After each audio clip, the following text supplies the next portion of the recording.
하나님 말씀 같이 봅니다. 오늘에게 주신 말씀은 에베소서 4장 29절에서 32절까지 말씀입니다. 에베소서 4장 29절에서 32절까지 우리 한 목소리로 같이 읽겠습니다. 시작. 무릇 더러운 말은 너희 입 밖에도 내지 말고 오직 덕을 세운 데 소용되는 선한 말을 하여 듣는 자들에게 은혜를 끼치게 하라. 하나님의 성령을 근심하게 하지 말라. 그 안에서 너희가 구원의 날까지 인치심을 받았느니라. 너희가 모든 악독과 노함과 분냄과 떠드는 것과 비방하는 것을 모든 악의와 함께 버리고 서로 친절하게 하며 불쌍히 여기며 서로 용서하기를 하나님이 그리스도 안에서 너희를 용서하심 같이 하라. 아멘. 오늘 본문 말씀 29절에서는 그 말에 대해서 권면하고 있어요. 여러분, 말 참 중요하죠. 말이 얼마나 중요한지 뭐 속담에도 많고 참 중요해요. 성경에도 그런 말씀이 있어요. 야고보서 3장 2절을 보면 세 번역으로 보면 우리가 다 실수를 많이 저지릅니다. 누구든지 말에 실수가 없는 사람은 온 몸을 다스릴 수 있는 온전한 사람입니다. 우리가 실수를 참 많이 하는데 가장 많이 실수하는 게 뭐라 그래요? 말이에요. 그래서 말을 다스릴 수 있는 사람은 그 사람은 온전한 사람이라고까지 얘기할 정도로 우리가 말의 실수가 그렇게 많더라는 거죠. 그리고 야고보서 3장 6절을 보면 그런데 혀는 불이요 혀는 불의 세계입니다. 혀는 우리의 몸의 한 지체이지만 온 몸을 더럽게 하며 인생의 수레바퀴에 불을 지르고 결국에는 게헨나의 불에 타버립니다. 지옥불에 타버리게 됩니다. 그러니까 우리의 말이 지극히 우리 혀로 말을 하잖아요. 이게 지극히 작은 거지만 마치 배가 작은 키에 의해서 움직여지는 것처럼 우리의 말이 그렇게 우리를 이끌어가고 그리고 우리 인생의 수레바퀴를 그렇게 불사를 수 있을 만큼 그렇게 우리의 말이 되게 힘이 있고 또 이 말로 인해서 세워지기도 하고 말로 인해서 무너지기도 하는 말이 참 중요하다는 걸 성경에도 그렇게 말의 중요성에 대해서 말씀하고 있어요. 오늘 성경을 보면 우리 그리스도인들에게 뭐라 그러냐면 더러운 말은 너희들 입 밖에도 내지 말라라. 더러운 말. 여러분, 더러운 말이 뭐예요? 뭐 똥 얘기하고 하면 뭐 더러운 말인가요? 아니죠. 더러운 말이라는 이 말 뜻을 보면 썩은, 부패한, 무가치한, 쓸모없는 이게 더러운 헬라어 뜻이더라고요. 여러분, 우리의 말은 어디서부터 나와?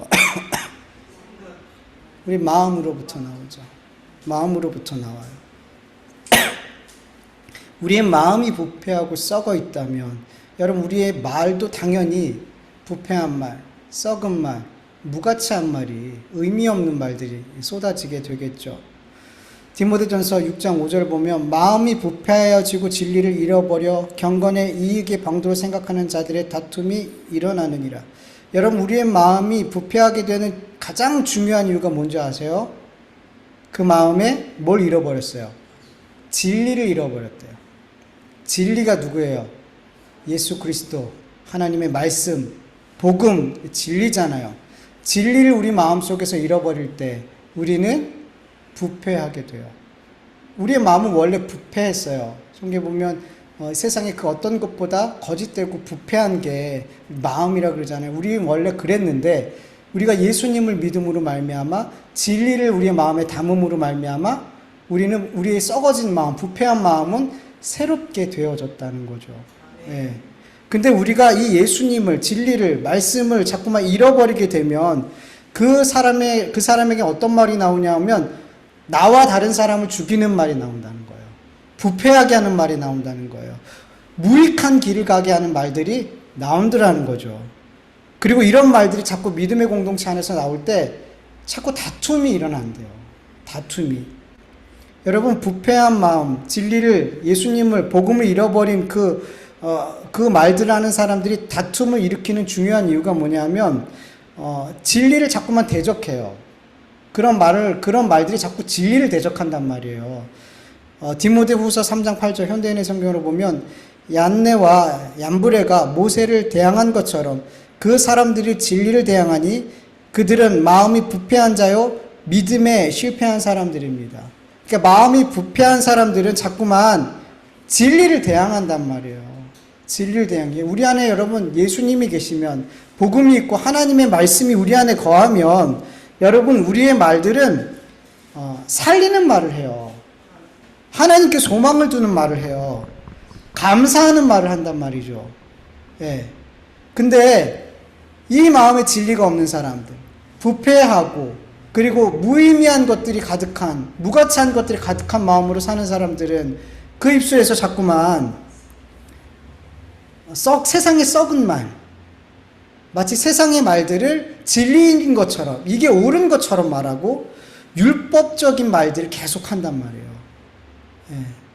여러분 이 말들은 자꾸 사람에게 소망을 두게 하고 나 자신에게 소망을 두게 하고 세상의 것들에 소망을 두게 하는 말을 한단 말이에요. 그래서 진리를 담고 있는 사람들의 말과 자꾸만 부딪히게 되는 거예요. 진리를 자꾸만 대적하게 되는 거예요. 여러분 교회마다 다투는 일이 있어요, 없어요?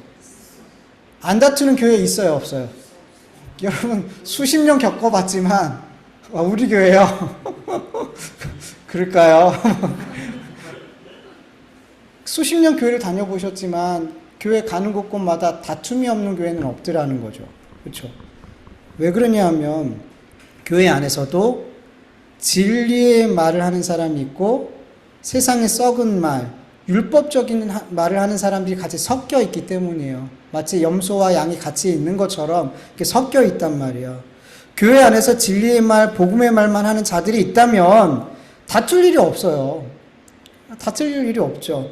그러나 진리의 말, 복음의 말, 이 말을 대적하는 말들이 항상 교회 안에 있기 때문에 어느 시대나 어느 교회나 교회 안에는 다툼이 있더라는 거죠. 예. 여러분 그래서 우리 그리스도인들은 내가 지금 사용하는 말들을 늘 돌아봐야 돼요. 내가 사용하고 있는 말. 다른 사람 말고요. 저 사람 왜 저렇게 말해? 이거 말고요. 내가 어떻게 말을 사용하는지.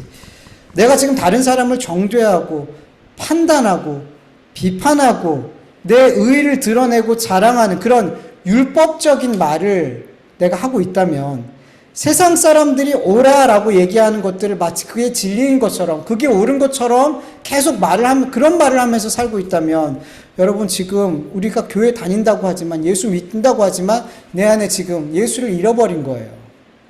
복음을 잃어버린 거예요. 말씀을 잃어버린 거예요. 그리고 나도 모르게 계속해서 교회 공동체 안에서 다툼을 일으키더라는 거죠. 그런 말을 하는 사람들이. 자꾸만 교회 주님의 몸된 지체를 부패하게 만들고 무의미한 길을 자꾸만 가게 만들고 그렇게 죽이는 말을 하면서 근데 그게 내가 그렇게 말하는지 모르면서 그렇게 산단 말이에요. 여러분 중요한 건 우리가 행한 그 일들과 그 말들로 하나님께 반드시 심판받을 날이 있더라는 거예요. 반드시. 유다서 1장 14절에서 15절을 보면은 아담의 7대손 에녹이 이 사람들에 대해서도 예언하여 이르되 보라 주께서 그 수만의 거룩한 자와 함께 임하셨나니 이는 무 사람을 심판하사 모든 경건하지 않은 자가 경건하지 않게 행한 모든 경건하지 않은 일과 또 경건하지 않은 죄인들이 주를 거슬러 한 모든 완악한 말로 말미암아 그들을 정죄하려 하심이라 하였느니라. 아멘. 마태복음 12장 36절 30절 내가 너에게 이르노니 사람이 무슨 무익한 말을 하든지 심판날에 이에 대하여 신문을 받으리니 내 말로 의롭다함을 받고 내 말로 정죄함을 받으리라. 아멘. 여러분 이렇게 내가 어떤 말을 하는지가 이렇게 중요한 거예요. 내가 진리의 말, 복음의 말 이런 말들을 하면 여러분 우리는 이 말로 말미암아 하나님 앞에 의롭다함을 얻게 될 거예요. 그런데 우리가 세상에 썩어지는 말, 정죄하는 말, 하나님을 대적하는 말 이런 말들을 우리가 하면 살다면 우리는 하나님 앞에 섰을 때 정죄함을 당하게 될 거예요. 이 말로 말미암아. 그래서 여러분 그리스도인들에게 너희는 더러운 말은 입 밖에도 내지 말고 오직 덕을 세우는 말, 선한 말, 은혜를 끼치는 말을 하라고 말씀하고 계세요. 우리가 이런 말을 하면서 살 수 있는 유일한 길은 하나밖에 없어요. 예수님을 닮는 거예요. 예수님은 내 마음에, 진리를 마음에 내 안에 담고 있는 거예요. 여러분, 우리가 의지를 세워서 그래, 좋은 말 해야지, 착한 말 해야지, 선한 말 해야지 이렇게 한다고 해서 내 말이 바뀌지 않더라는 거예요. 왜냐하면 내 말은 내 생각으로, 내 의지로 이렇게 해서 한다고 잠시 그렇게 될 수 있죠. 아, 내가 애들한테 좋은 말 해야지, 그런 생각을 해서 잠깐 그렇게 할 수 있죠. 근데 조금만 지나면 내 원래 말이 막 툭툭 튀어나와요. 그냥 막 쏟아진단 말이에요. 뭐가 안 바뀌니까. 내 마음이 진리로, 예수 그리스도로 바뀌고, 그 주님을, 말씀을 담아야지 내 말도 바뀌는데, 주님은 안 닿고, 진리는 안 닿고, 내 생각으로 말은 좀 바꿔봐야지 아무래도 안 바뀐단 말이에요. 여러분. 예수님을 담아야 되는 거예요. 여러분, 예수님의 모든 말씀이 다 하나님의 말씀이었죠. 어떻게 그럴 수 있었어요? 하나님 아버지가 예수님 안에, 예수님이 하나님 안에 계셨기 때문이죠. 요한복음 14장 10절 세번역, 내가 아버지 안에 있고 아버지께서 내 안에 계시다는 것을 내가 믿지 않느냐. 내가 너에게 하는 말은 곧 내 마음대로 하는 것이 아니다. 아버지께서 내 안에 계시면서 자기의 일을 하신다. 아멘. 예수님은 하나님을 그 마음에 품고 계셨어요. 그러니까 항상 하나님의 말씀이 나오더라는 거죠. 여러분, 내 안에 진리, 복음, 예수 그리스도를 늘 품고 있을 때 그 마음으로부터 덕을 세우는 말, 선한 말, 은혜를 끼치는 말, 살리는 말이 나오게 되는 걸 믿으시길 축원합니다.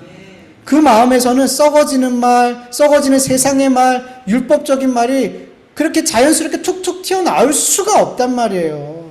예. 야고보서 3장 11절에서 12절 보면, 샘이 한 구멍에서 어찌 단물과 쓴물을 내겠느냐. 내 형제들아, 어찌하여 무화과 나무가 감람 열매를, 포도나무가 무화과를 맺겠느냐. 이와 같이 짠 물이 단물을 내지 못하느니라. 아멘. 우리의 마음의 샘이 진리 되신 예수님을 담고 있으면 이 우리의 마음의 샘에서는 자꾸 뭐가 솟아나요? 단물이 솟아나는 거죠. 다른 사람을 살리는 양약 같은, 우리의 뼈를, 우리의 심령을 살게 하는 단물이 나오는데, 우리 안에 율법적인 말들, 세상의 썩은 말들이 우리 안에 고여 있다면, 그걸 담고 있다면 반드시 우리 안에서는 쓴 물이 나오게 있어요. 다른 사람을 괴롭게 하는 말, 죽이는 말, 잘못된 길을 가게 하는 그런 말들이 반드시 나오게 되어져 있더라는 거죠. 예. 여러분, 내가 내 말들 속에서 자꾸만 세상의 사람들이 말하는 그런 말들을 나도 그게 진리인 것처럼, 옳은 것처럼 계속 말하고 있다면, 성공해야지, 잘 살아, 애들한테도 그렇고, 야, 좋은 대학교 가서 좋은 회사 들어가서 그렇게 살아야지. 자꾸만 사람들 밑에서 이렇게 일하지 말고 위에 있어야지, 머리가 돼야지. 자꾸만 네가 좀 밑에 다른 사람들 좀 짓밟더라도 네가 올라가야 돼. 이렇게 세상 사람들이 옳다고 얘기하는 것들, 그런 것들을 내 마음에 품고 나도 그렇게 얘기하고 산다면, 그리고 율법적인 말들 계속 내 안에서 율법적인 말들이 계속 나온다면, 여러분, 우리는 지금 그 내 모습을, 내 영적인 상태를 빨리 확인해야 돼요. 내가 지금 심각하구나. 내 안에 지금 말씀이, 복음이, 진리를 담고 있지 않구나. 그리고 뭐 해야 돼요? 기도해야죠. 말씀을 붙들어야죠. 주님의 말씀에 순종해야죠.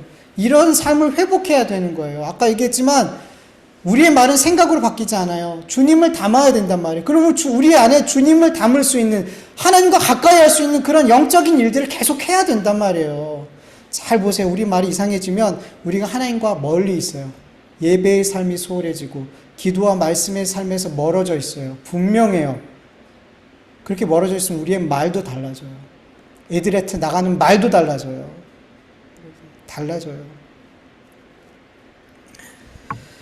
이렇게 우리 그리스도인들은 늘 진리 되신 예수 그리스도를 품고 있을 때, 다른 이에게 덕을 세우는 말, 선한 말, 은혜를 끼치는 말, 주의 몸된 교회를 더욱 생명력 넘치는 공동체가 되게 하는 그런 말들을 하게 되는 거예요. 여러분 분명 교회 가운데서도 세상에 썩은 말, 율법적인 말, 죽이는 말 하는 사람들이 있어요. 그러나 진리 되신 예수님을 그 마음에 품은 성도들이 그 공동체에 더 많으면 덕을 끼치는 말, 은혜를 끼치는 말, 선한 말을 하는 사람들이 그 공동체에 더 풍성해지면 썩은 세상의 썩은 말, 율법적인 말을 하는 사람들이 그 말들이 부끄러움을 당해요. 그 말이 힘을 못 내요. 은혜의 말이 이겨요. 예. 그런데 반대가 되면 그 공동체는 정말 힘든 공동체가 돼요. 살리는 공동체가 아니라 서로 물고 물는 그런 죽이는 공동체가 돼요. 이게 반대가 되면 얼마나 무서운지 몰라요. 여러분 어느 교회 가면 성도님들의 말이 너무 사나워요. 그런 교회에서 있어 봤거든요. 서로가 어른들뿐만이 아니에요. 청년부도 그렇고 중고등부 아이들도 그렇고 왜 이렇게 말이 사나운지 몰라요. 공격적인지 몰라요. 교회가 어떻겠어요, 여러분? 분위기 너무 안 좋아요. 그래도 교회를 나오는 게 참 신기한 것 같아요. 그런데도 그냥 나와요. 아니에요, 여러분. 공동체가 무너져요. 영적으로 그냥 교회가 굴러가는 것 같은데 그 영적으로 이미 교회는 무너져 있는 거예요, 여러분. 여러분 우리 교회 믿는 사람들의 공동체뿐만이 아니에요. 여러분 우리가 세상에서 믿지 않는 사람들과 함께 그런 공동체 안에도 있잖아요. 우리가 믿지 않는 사람들과 있을 때 정말 우리가 믿음의 말들을 해야 되는 거예요. 다른 말들을 해야 되는 거예요, 우리 그리스도인들이. 여러분 믿지 않는 사람이나 믿는 사람들이랑 힘든 일, 고통스러운 일, 절망스러운 일, 뭐 실패하는 일 많이 다 똑같은 겪는 일이잖아요. 뭐 사업이 망할 수도 있고 건강을 잃을 때도 있고 나를 대적하는 사람들이 많을 수도 있고 뭐 경제적으로 계속 어려움에 있을 수도 있고 되게 많은 어려운 일들을 계속 겪잖아요. 그때 세상 사람들은 분노하는 말, 불평하는 말, 원망하는 말, 낙담하는 말, 뭐 이런 말들을 많이 하게 되잖아요. 근데 우리 그리스도인들은 똑같은 상황에서 다른 말을 해야 되는 거예요. 감사하는 말, 긍정하는 말, 하나님께 소망을 두는 말. 왜냐하면 우리는 누굴 품고 있기 때문에 예수님, 하나님의 말씀, 복음을 우리는 이 마음에 품고 있잖아요. 우리의 길과 진리와 생명과 참된 양식과 선한 목자와 구원과 하나님의 능력 되신 그 예수 그리스도가 우리 안에 있기 때문에 우리는 똑같이 힘든 상황에서 다른 말을 할 수 있는 거예요. 여러분들도 종종 그렇지 않나요? 어떻게 내 입에서 이런 말이 나오지? 내가 어떻게 이런 상황에서 예전에는 생각도 할 수 없었던 말들이 어떻게 내 입에서 지금 이렇게 나오지라고 본인이 감탄한 적 있지 않나요?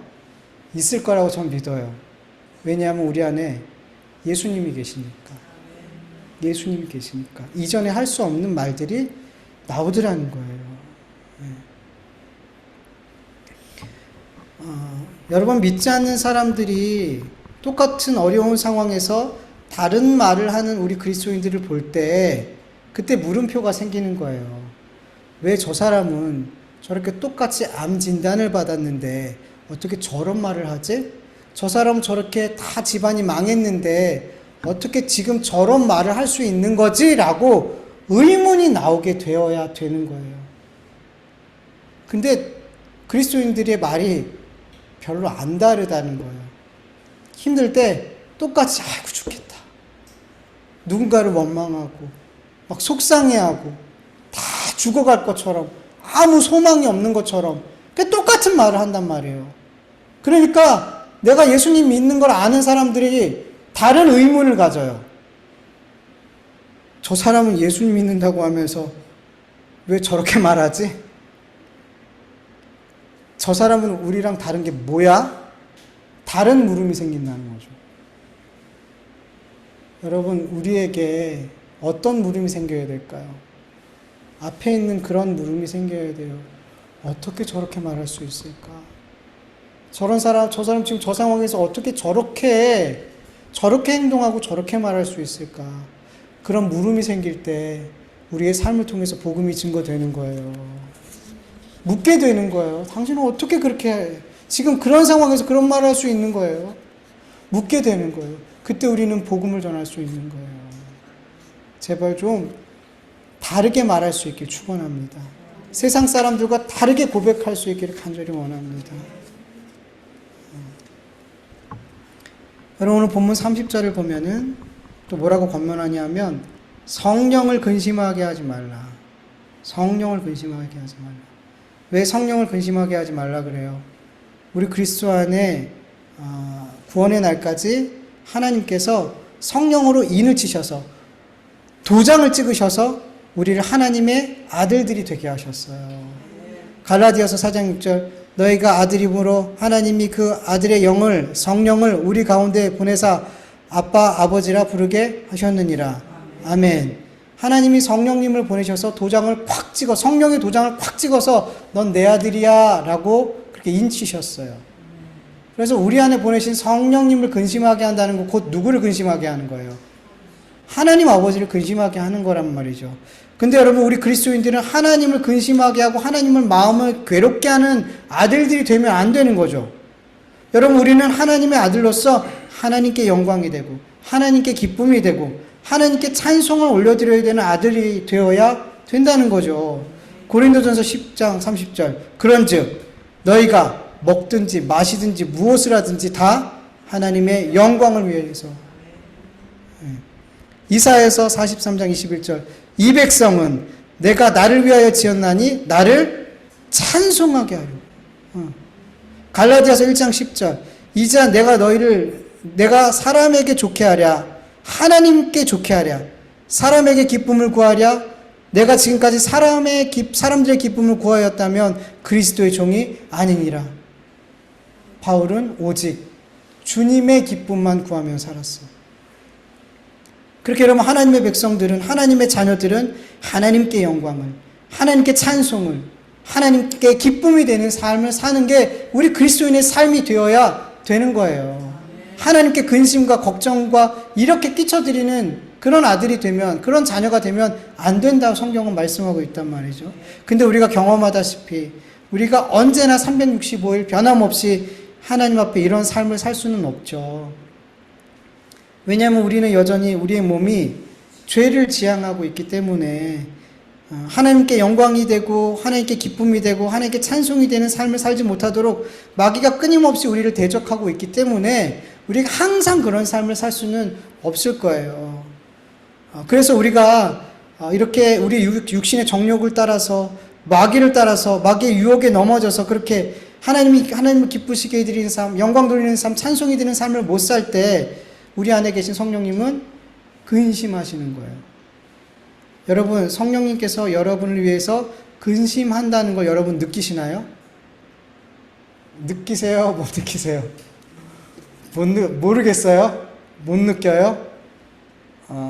제가 분명히 말씀드리는데 하나님의 아들이라면 하나님의 아들들이라면 하나님의 자녀라면 성령께서 나를 위해서 근심하는 것을 반드시 느끼면서 살아요. 반드시. 근데 어떻게 내가 성령님이 나를 위해서 근심하는지 느끼냐는 거죠. 여러분 다 느끼고 계세요. 여러분 내가 예배 드리지 않았을 때 기도하지 않을 때 말씀을 가까이 하지 않을 때 그 말씀에 순종하지 않을 때 하나님의 것을 하나님의 것으로 구분하여 드리지 않을 때 지난주 계속 말씀 나눴던 것처럼 거짓말, 거짓 행동을 하고 분을 내고 그 분을 품지 않고 마귀에게 틈을 주고 용서해야 되는데 용서하지 않는 마음을 계속 그 나쁜 마음을 품고 있고 그러니까 사랑해야 되는데 사랑하지 못하고 뭐 이렇게 썩어져가는 그 구습을 옛사람을 따라서 계속 내가 또다시 그 옛사람의 삶을 살아갈 때 죄를 지으며 계속 살아갈 때 여러분 내 마음이 평안해요? 아니죠. 아무렇지 않지 않아요. 마음이 무겁고 불편하고 평안하지 못하고 때로는 두렵고 괴로워요. 그쵸? 다들 그러시죠? 이게 바로 성령님이 내 안에서 근심하시는 거예요.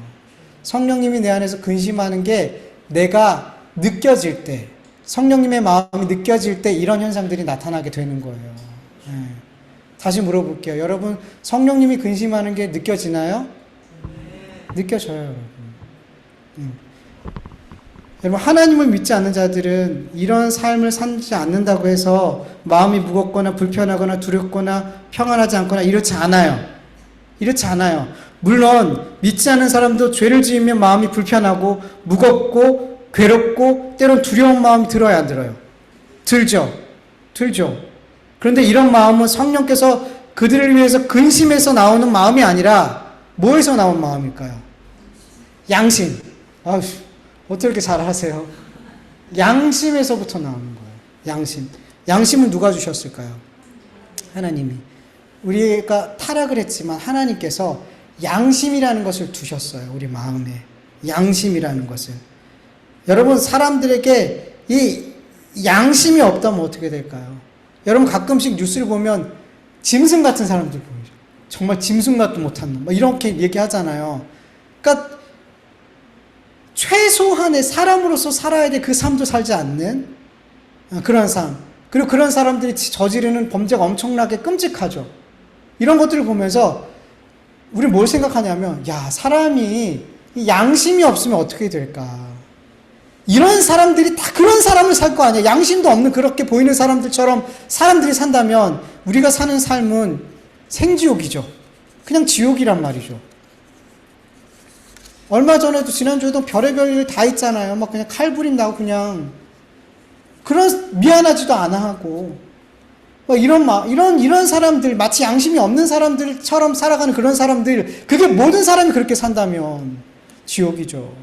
근데 하나님께서 양심을 주셨더라는 거죠. 양심을 주셔서 죄라는 인식을 갖게 해요. 죄라는 인식을 갖게 한단 말이죠. 그리고 죄에 대한 대가에 대한 두려운 마음을 줘요. 내가 이런 죄를 지면 이렇게 대가를 받겠다라는 그런 두려운 마음을 주더라는 거죠. 양심이. 그리고 다른 사람에게 피해를 입히면 어떤 마음이 들어요? 미안한 마음이 들게 해요. 이 양심이. 그리고 옳은 것, 그른 것, 맞는 것, 틀린 것, 죄인 것, 죄가 아닌 것을 양심이 이렇게 구분하게 만들어준단 말이죠. 우리 안에, 사람들 마음 안에 성령이 계시지 않아도 우리 안에서 양심이 이런 작용들을 한단 말이에요. 그런데 양심이 작용해서 드는 마음과 성령이 근심함으로 우리 안에 드는 마음이 달라요. 쉽게 얘기하면, 한 가지만 정확히 말씀드리면, 성령님이 우리의 마음, 성령이 근심해서 내 마음에 드는 마음은 그 죄가 하나님과 연결지어져서 생각이 된다는 거예요. 네. 예를 들어 보면, 여러분, 요셉이 팔려가서 보디발의 종이 되잖아요. 그 보디발의 아내가 요셉의 그 외모가 아름다움을 보고 유혹했죠. 예. 근데 요셉이 뭐라고 보디발의 아내에게 얘기하죠? 창세기 39장 9절. 이 집에는 나보다 큰 이가 없으며 주인이 아무것도 내게 금하지 아니하였어도 금한 것은 당신뿐이니 당신은 그의 아내임이라. 그런즉 내가 어찌 이 큰 악을 행하여 누구에게? 하나님께 죄를 지을 수 있습니까? 보디발에게 죄를 짓는 거 분명하죠. 근데 요셉에게 있어서는 내가 이 죄를 짓는 것은 곧 하나님께 죄를 짓는 거예요 라고 이야기를 하더라는 거죠. 여러분, 우리 그리스도인들은 어떤 죄를 지었을 때 그 죄가 하나님과 연결이 돼요. 그래서 하나님 앞에서 마음이 불편하고 근심하고 두려운 마음이 생긴단 말이에요. 근데 양심이 작용하면 안 그래요. 하나님 앞에 불편하거나 하나님 앞에 두렵거나 이러지 않는단 말이에요. 그러니까 다르단 말이에요. 양심이 작용했을 때와 하나님이 나에게 성령님이 근심했을 때 내 마음에 드는 마음이 다르단 말이에요. 여러분, 교회 안에 있다고 예배를 드린다고, 하나님 믿는다고 한다고 해서 다 그 성령님의 근심하는 마음이 그 마음에 깨달아지는 게 아니죠. 교회 안에 있어도 죄를 지을 때 양심의 작용으로 가책을 느끼는 사람들이 있어요. 양심의 작용으로. 하나님 앞에 내가 이 잘못을 했구나. 그러면서 이걸 회개의 자리로 갖고 나가야 되는데 그렇게 못 느끼는 사람들이 있다니까요. 그건 뭐예요? 양심이 작용한 거란 말이에요. 근데 우리 그리스도인들은 죄를 졌을 때, 다른 사람한테 죄를 졌을 때 성령이 근심해요. 그게 느껴져요. 그래서 이 죄가 그 사람한테도 잘못한 거지만 누구에게 잘못한 거예요? 그래서 뭐예요? 회개로 나아가는 거예요. 그래서 양심이 작용해서 드는 마음과 성령님이 내 안에 근심함으로 그것 때문에 내 마음에 작용하는 마음은 달라요. 예. 어떤 건지 이해가 되시죠? 예. 그래서 여러분, 우리 그리스도인들은 이 성령께서 근심할 때 그 근심의 마음이 어떤 마음인지 분명하게 깨달아지는 거예요. 그리고 중요한 거는 성령께서 날 위해서 근심하는 것을 알게 됐어요. 그래서 내 마음이 하나님 앞에 불편하고 평안하지 못하고 두렵고 괴로운 마음이 들어요. 근데 이 마음을 그냥 계속 방치해두면 안 되는 거예요. 근데 이 불편한 마음을 그냥 계속 가지고 사는 경우가 많을까요? 적을까요? 하나님 앞에 기도해야 될 것 같아요. 지금 너무 기도가 필요해. 말씀을 가까이 해야 될 것 같아요. 예배를 열심히 더 드려야 될 것 같아요. 이런 성령의 근심이 있어. 성령이 그런 마음을 주셔. 내가 지금 그렇게 못하고 있으니까. 이게 너무 필요해서 성령께서 막 근심하고 계셔. 근심하다는 말은 원어로 보면 슬퍼하다는 말도 돼요. 슬퍼하고 계시고 근심하고 계셔. 내 지금 이런 잘못된 신앙의 삶을 보면서 그래서 그런 마음이 깨달아졌는데 기도하지 않아. 말씀 붙들지 않아요. 순종하지 않아요. 누군가 용서하는 마음을 계속 주시는데 그것 때문에 성령님이 근심하고 있는데 용서하지 않아요. 그냥 그 마음을, 그 불편한 마음을, 괴로운 마음을 그냥 계속 품고 있더라는 거예요. 많은 분들이. 그러면 여러분, 이거는 계속해서 성령님을 근심하게 하는 거예요. 슬퍼하게 하는 거예요. 안 되죠, 여러분. 그래서 여러분, 성령님이 근심함으로 우리의 마음이 그런 하나님 앞에 불편한 마음이 들었다면 이 마음을 빨리 해결해야 되는 거예요.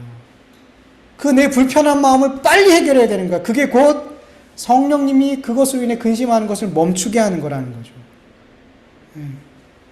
기도의 삶을 지금 살지 못하고 말씀을 가까이 하는 삶을 살지 못함으로 성령이 근심해서 내 마음이 불편하면 빨리 뭐 해야 돼요? 기도해야죠. 말씀 붙들어야죠. 예배 드리지 못함으로 내 마음이 불편하면 빨리 예배의 자리로 나아가야죠. 순종하지 못함으로 하나님 앞에 계속 불편함을 갖고 있어.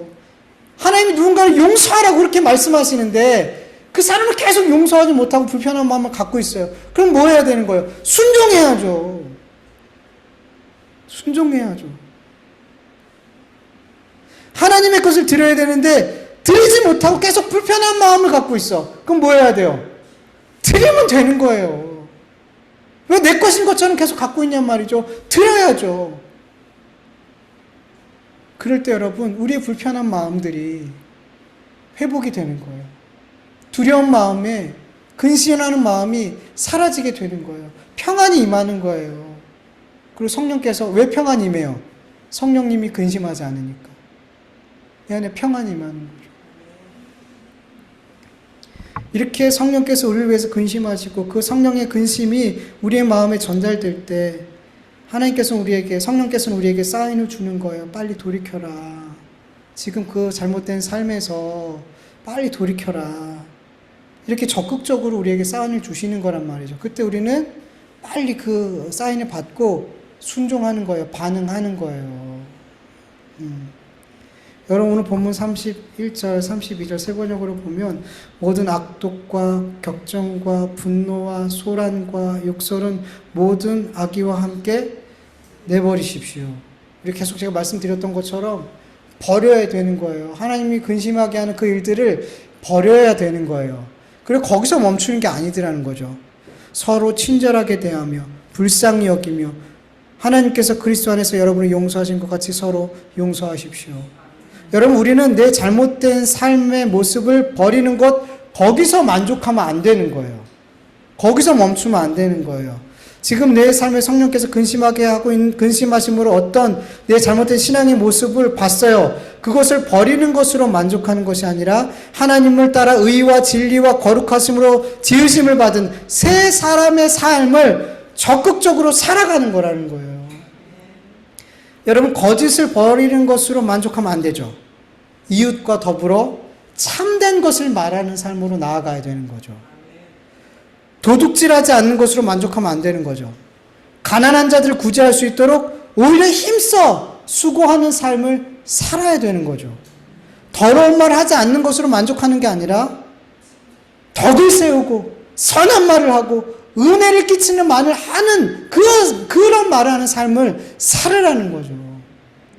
여러분, 우리는 뭔가 하지 않는 것으로 뭔가 잘못된 것을 멈추는 것으로 멈추는 게 아니라 거기서 끝나고 이거면 됐어 라고 만족하는 게 아니라 새로운 피조물의 삶을 살아야 될 줄 믿습니다. 그 삶을 향해 달려갈 때 우리는 하지 말아야 되는 이것들에 대해서 더 멀어지게 되는 거라는 거 여러분 믿으시길 축원합니다. 하지 말아야지 하면 거기서만 싸우게 돼요. 하지 말아야지 위해서만 싸우게 된단 말이에요. 아니라 우리는 거기서 싸움하는 게 아니란 말이에요. 새 사람의 삶을 살아가는 것으로 나아가야 되는 거라는 거죠. 그게 성숙이고 자라감이에요. 근데 성숙이 없고 자라감이 없는 사람의 삶을 보면 계속 그 싸움만 하고 있어요. 하지 말아야 돼. 아닌 거예요. 여기 있으면 계속 어린아이 같은 신앙에만 머물러 있으니까 여러분 우리는 성숙의 단계로 자라감의 단계로 넘어가야 될 줄 믿습니다. 아멘. 우리 같이 말씀을 기억하면서 기도하죠.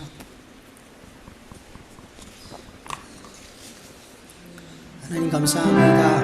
오늘도 하나님 앞에 귀한 찬송과 기도와 예배를 올려드릴 수 있도록 도와주셔서 감사합니다. 하나님, 오늘도 주님께서 우리의 찬송을 받아주실 줄 믿습니다. 우리의 기도를 받아주실 줄 믿습니다. 우리가 이 시간 다 드리지 못했던 기도와 고백들을 주님이 아십니다. 그 모든 삶을 아시는 주님께서 우리의 삶에 하늘의 신령한 부분을 채워주시옵시고 우리의 삶이 삶 속에서 매 순간순간 주님의 종이 되어 주님께 예배하는 삶이 되어줄 수 있도록 도와주시옵시고 오늘도 주님께서 주신 말씀들 가운데 이 말씀들이 그냥 한 귀로 들었다가 한 귀로 흘러나가는 게 아니라 길가에 떨어지고 가시밭에 돌밭에 떨어지는 그런 말씀이 되지 않고 아버지 하나님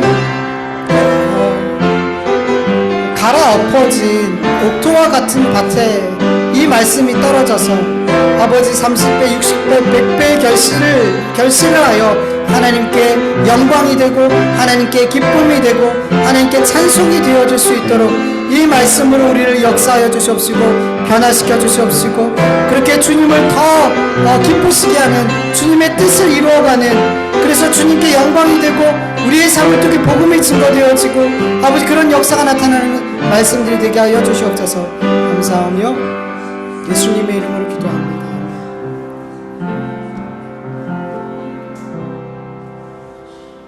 하나님 감사합니다. 이렇게 무더운 날씨 속에서 우리의 건강을 지켜주시고 우리의 삶을 지켜주셔서 이렇게 예배의 자리로 나올 수 있도록 은혜 베풀어 주심을 감사합니다. 하나님께서 우리를 지켜주시지 않았다면 우리는 이곳에 올 수 없었을 겁니다. 그러나 하나님의 돌보심이 있기에 우리가 이렇게 함께 모였습니다. 하나님 이 자체가 당연한 것으로 여겨지지 않게 하여 주시옵소서. 이 세상에 내 삶 속에 매 순간순간마다 지겹고 반복되는 일상이지만 아버지 하나님 고난의 연속인 삶이지만 이 하나님의 은혜가 아니면 지금처럼 살 수 없다는 것을 우리가 늘 고백하며 주어진 오늘의 삶에서 하나님께 감사와 찬송과 영광 돌릴 제목들을 반드시 찾아내고 감사와 찬송과 영광을 돌릴 수 있는 우리의 삶이 되어질 수 있도록 매 순간 매 하루하루 인도하여 주시옵소서.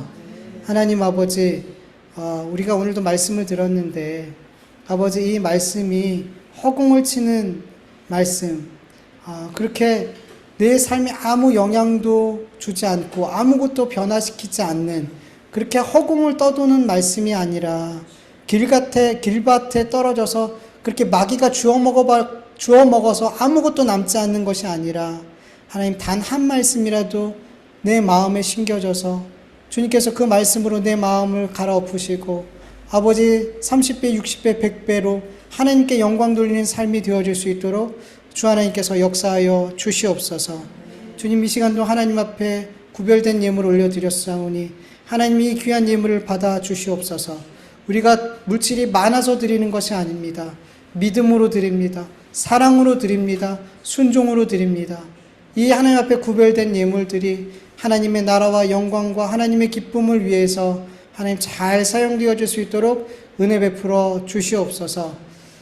이제는 우리 주 예수 그리스도의 은혜와 하나님의 다하심이 없는 사랑하심과 성령님의 인도하심과 교통하심과 충만하심이 성령을 근심하지 않게 하는 삶, 혹 성령께서 근심할지라도 그 성령의 근심을 깨달아 알고 성령께서 근심하지 않는 삶으로 돌이키고 더 나아가 새로운 피조물의 삶으로 나아가는 성숙한 그리스도인의 삶을 살기를 원하는 하나님의 자녀들 머리 위에 그 가정과 일터와 교회 위에 이제로부터 영원토록 함께할지어다. 아멘.